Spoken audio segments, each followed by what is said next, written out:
লা লা লা। কাঁধে আমার রসের হাড়ি, লাগছে আমার বড় ভারী। খাবি যদি খেজুরের গুড়, আয় না চলে তাড়াতাড়ি, আয় না চলে তাড়াতাড়ি।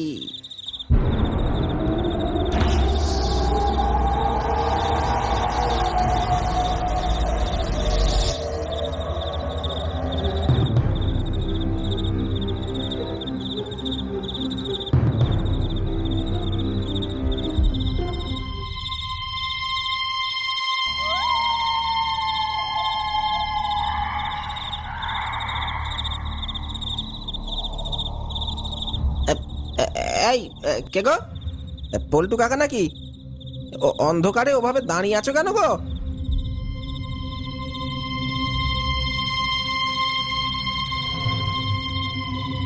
কি গো? ও কাকা, তোমার খেজুরের রস পাড়া হয়ে গেছে? আরে কি গো, বাড়ি যাবে তো নাকি?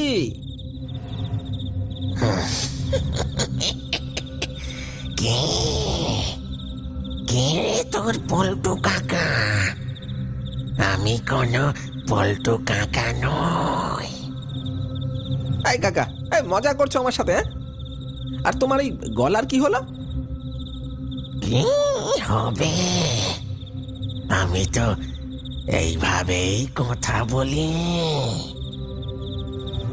এই দেখো, এই রাতের বেলা মজা করবে না কিন্তু, ভয় লাগছে তো নাকি? এই তুমি থাকো, আমি চললাম। হ্যাঁ দাদা, দাদা আমিও যাব, আমায় নিয়ে যা আমায়।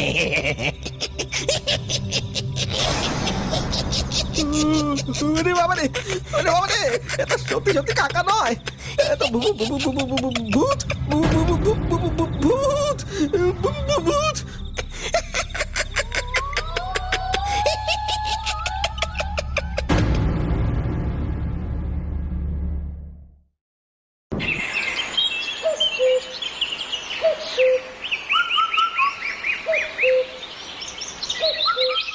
পৌষ মাসের একদম মাঝামাঝি, কনকনে ঠান্ডা। এই সময় গাঁগঞ্জে খেজুরের রস খুবই জনপ্রিয় হয়ে ওঠে। শীতের সকালে টাটকা টাটকা খেজুরের রস, আহা, খেলেই শরীর মন দুই ঠান্ডা হয়ে যায়। আর রস ফুটিয়ে নিলেই প্রস্তুত হয়ে যায় ঝোলা গুড়, ভেলি গুড়, পাটালি গুড় ইত্যাদি। আর তার সাথে গরম পিঠে কিংবা রুটির কম্বিনেশন তো জুড়ি মেলা ভার। শীতকালে গাঁয়ের মানুষদের এটাই একমাত্র প্রধান জীবিকা হয়ে ওঠে। আগের দিন বিকেল কিংবা সন্ধেবেলা কিংবা রাতে তারা খেজুর গাছে মাটির হাড়ি বেঁধে দিয়ে আসে, আর ভোরবেলা গিয়ে নাবিয়ে নিয়ে আসে সেই খেজুরের রস। গায়েগঞ্জে অতটা লাভ না পেলেও একটু শহরের দিকে গেলে তা খুব সহজেই চড়া দামে চাষিরা বিক্রি করতে পারে।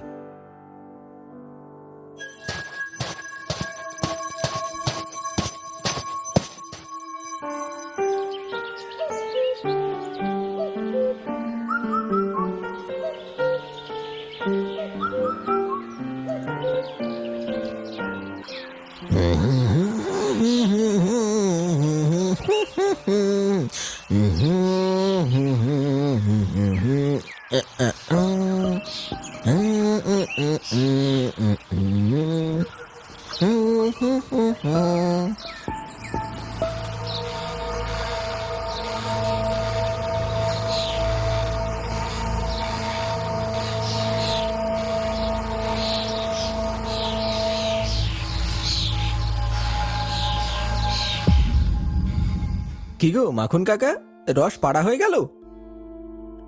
কি রে গদাই, আরে তুই কখন এলি?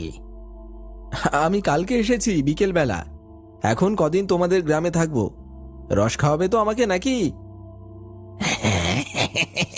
কেন খাওয়াবো না, এই নে খেয়ে দেখ, টাটকা খেজুরের রস, এই নামিয়ে আনলুম।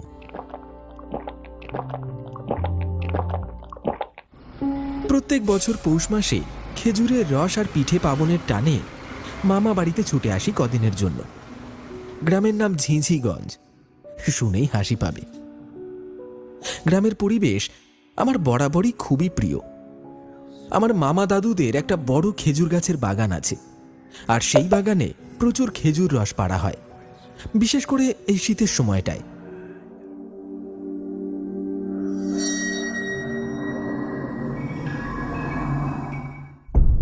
জানো দাদু, সকালে মাখন কাকার কাছে টাটকা খেজুরের রস খেলাম, কি সুন্দর খেতে। দাদু, তোমাদের খেজুর বাগানে এবার হাড়ি বেঁধেছো? তাহলে কাল ভোরে পারতে যাব। না রে দাদু ভাই, এইবারে আর হাঁড়ি বাঁধেনি। এই বয়সে আর অত দেখাশোনা আমি করতে পারি না। ইস, কি যে করো না তুমি, কত মিষ্টি খেজুর রস দেয় গাছগুলো। দাও তো, আমায় হাঁড়িগুলো দাও, চেঁচে ছুলে হাঁড়িগুলো বেঁধে দিয়ে আসি, কাল রস খাবো। না দাদু ভাই, ওটা করা ঠিক হবে না, আসলে অন্য ব্যাপার আছে। দাদু, তুমি অমন করছো কেন? কি হয়েছে সেটা তো বলো, না হলে কিন্তু আমি আজই বাড়ি চলে যাব। ওহো দাদু ভাই, রাগ করছো কেন? আমি কি আর ইচ্ছে করে বারণ করছি? আসলে মাস কয়েক ধরে ওই খেজুর বাগানে কিছু অদ্ভুত ঘটনা ঘটে চলেছে, তাই খেজুরের রস পাড়া বন্ধ করে দিয়েছি। মানে কি কি অদ্ভুত ঘটনা ঘটছে, যার জন্য অত সুন্দর খেজুর রস পাড়া বন্ধ করে দিয়েছো? আসলে দাদু ভাই, ব্যাপারটা এইরকম। প্রত্যেক দিন বিকালে কিংবা সন্ধেবেলায় হাঁড়ি গাছে বেঁধে দিয়ে আসি, কিন্তু পরের দিন যখন হাঁড়ি নামাই, দেখি হাঁড়িতে একটু রস নেই। কে বা কারা যেন হাঁড়ি থেকে সবটুকু রস নিয়ে ফাঁকা হাঁড়িটা গাছে ঝুলিয়ে রেখে গেছে। বেশ কিছুদিন ধরে এই একই ঘটনা ঘটে চলেছে আমাদের খেজুর বাগানে। অনেক চেষ্টা করেছি চোরকে ধরার, কিন্তু চোর বেটাকে আর ধরা যায়নি। রাতে পাহারাও দিয়েছি, তাতেও কোনো সমাধান হয়নি, তাই বাধ্য হয়ে খেজুরের রস পাড়া বন্ধ করে দিয়েছি। সবাই মনে করে এটা কোনো ভূতের কাজ। কেউ কেউ এসে বলছে আমাদের খেজুর বাগানে রাতের বেলা কেউ ঘোরাঘুরি করে, কিন্তু আমরা যখন পাহারা দিই তখন সে আর আসে না। আরে ধুর, তুমি চুপ করো তো, যত সব আজগুবি গল্প। তুমি খেজুর রস পারবে কিনা বলো, নইলে আমি ঘরে চলে যাচ্ছি। আহা দাদু ভাই, রাগ করছো কেন? আমি তোমায় কাল এক হাঁড়ি টাটকা খেজুর রস এনে খাওয়াবো। না, আমি আমাদের বাগানেরই খেজুর রস খাবো। তুমি বসো, আমি মাখন কাকাকে নিয়ে যাচ্ছি, গাছগুলো চেঁচে ছুলে কটা হাঁড়ি ঝুলিয়ে দিয়ে আসছি।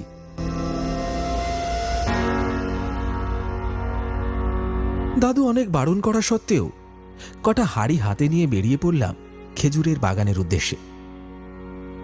এখন বিকেল বেলা, সন্ধ্যা হতে এখনো ঘন্টা দুয়েক বাকি।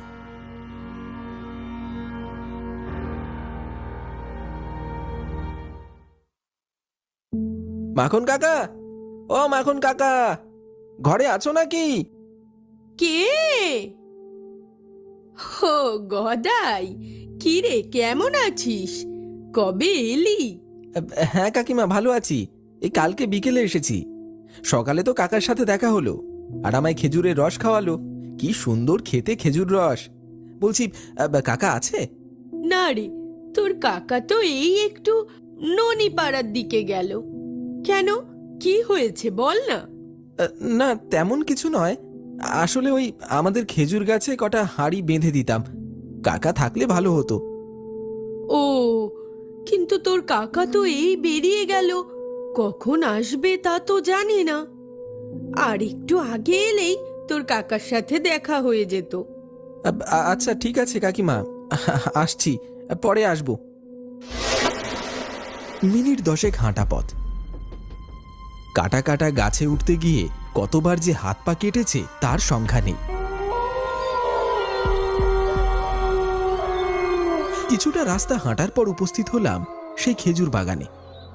চারিদিকে খেজুর গাছ, আশেপাশে তেমন মানুষ বলে কাউকে দেখা গেল না। অবশ্য আগে যখন আসতাম তখন দেখতে পেতাম প্রত্যেক গাছে হাঁড়ি বাঁধা থাকত। এখন সেই গাছগুলো কেমন যেন ন্যাড়া হয়ে দাঁড়িয়ে আছে।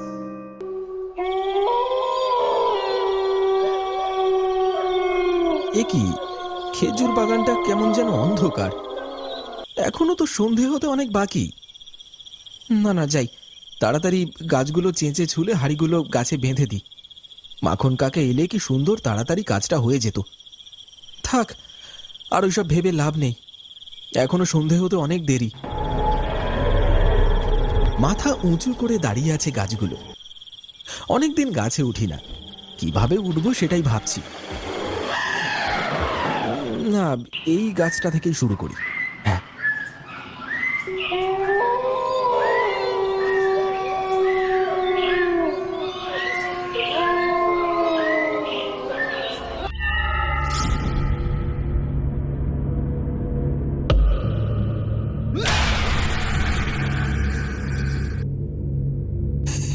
এ কি, মাখন কাকা, তুমি এখানে?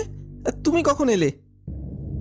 আমি তো এই একটু আগেই এলুম, দেখলুম তুই হাতে হাড়ি নিয়ে এইদিকে আসছিস। ভাবলুম তুই একা পারবি না, তাই তোকে সাহায্য করতে এলুম। তা তুমি ভালোই করেছো, এই তোমার কথাই ভাবছিলাম। কিন্তু তোমার গলার কি হলো, এইরকম কেন শোনাচ্ছে? আসলে রাতে বাগানে ঘুরে ঘুরে খেজুর রস পাড়তে হয় তো, তাই ঠান্ডা লেগেছে। ও আচ্ছা আচ্ছা, তাহলে তুমি কটা গাছে উঠে গাছগুলো চেঁচে ছুলে হাড়ি বেঁধে দাও, আমি কটা গাছে উঠি। কথাটা শেষ হতেই দেখলুম মাখন কাকা একটা কাস্তে আর হাড়ি নিয়ে অন্য একটা গাছে উঠতে শুরু করেছে। আমি আর দেরি না করে একটি গাছে উঠতে লাগলাম। গাছের অর্ধেকটা যখন আমি উঠেছি, হঠাৎ চোখ গেল মাখন কাকার দিকে। দেখি মাখন কাকা হন হন করে গাছের ডগে উঠে গেছে। যথারীতি খেজুর গাছটি চাঁচতে আর ছুলতে শুরু করে দিয়েছে। আমি অবাক হয়ে ভাবতে লাগলাম যে মাখন কাকা এত হন হন করে অত বড় গাছটায় উঠল কি করে। মনে পড়ল মাখন কাকা প্রত্যেকদিন খেজুর গাছে ওঠে আর রস পাড়ে, তাই হয়তো অভ্যাস আছে। আর বেশি না ভেবে আমিও হন হন করে গাছে উঠে গাছটি ছুলতে শুরু করলাম।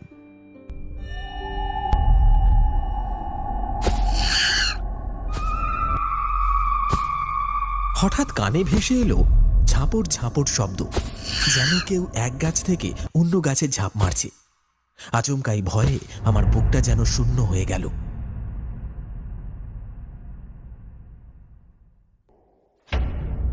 এই সময় আবার হনুমান এসে গেল নাকি, কি মুশকিল। কিন্তু কই, আশেপাশে তো কোনো হনুমান দেখতে পাচ্ছি না। হঠাৎ চোখ গেল মাখন কাকার দিকে। কখন যেন আগের গাছটা চেঁচে ছুলে হাড়ি ঝুলিয়ে দিয়ে অন্য একটি গাছে কাজ করতে শুরু করে দিয়েছে। আমি অবাক হয়ে ভাবছি এত অল্প সময়ে মাখন কাকা কি করে এই অসম্ভব কাজটা সম্ভব করল। আর ঠিক তখনই যে দৃশ্য আমি দেখলাম, তাতে আমার হাত পা থরথর করে কাঁপতে শুরু করেছে।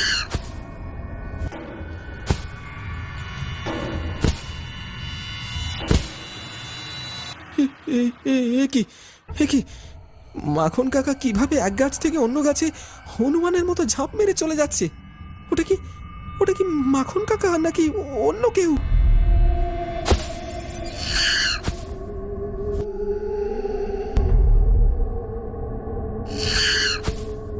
সেই দৃশ্য দেখে আমার সারা শরীর ভয়েতে কাঁটা দিয়ে উঠল।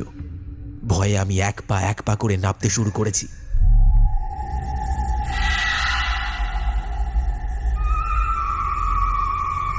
হাত থেকে হাঁড়িটা মাটিতে পড়ে ভেঙে টুকরো টুকরো হয়ে গেল। ঠিক তখনই মাখন কাকা ঘুরে তাকালো আমার দিকে। কি অবস্থা! ওটা মাখন কাকা নয়। কি করব, মাথা কাজ করছে না, হাত পা থর থর করে কাঁপতে শুরু করেছে।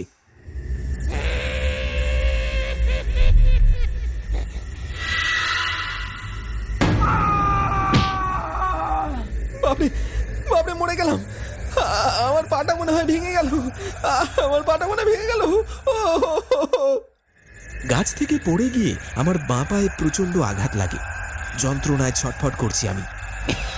আর সেই ভূত খেজুর গাছে বসে হাসছে।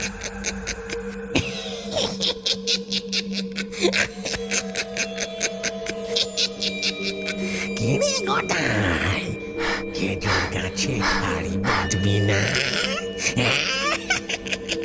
কতদিন খেজুরের রস খাইনি।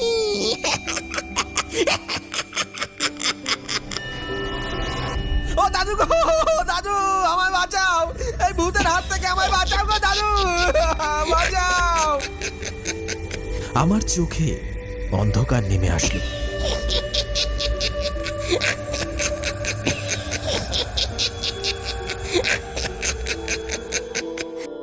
তারপর আমার সাথে কি ঘটে আমার আর কিছু মনে নেই।